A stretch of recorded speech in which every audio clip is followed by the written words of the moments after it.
כולנו יודעים שסלט זה דבר בריא, אבל בואו גם נראה איך הופכים אותו לדבר טעים. אז אני אראה לכם בדיוק מה אני עושה.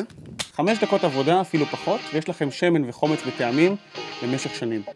לוקחים שמן זית או שמן קנולה, כל מה שאנחנו צריכים לעשות זה להשרות אותו עם חומר הטעם שאנחנו רוצים. אפשר לסבי טיבול, אפשר פירות.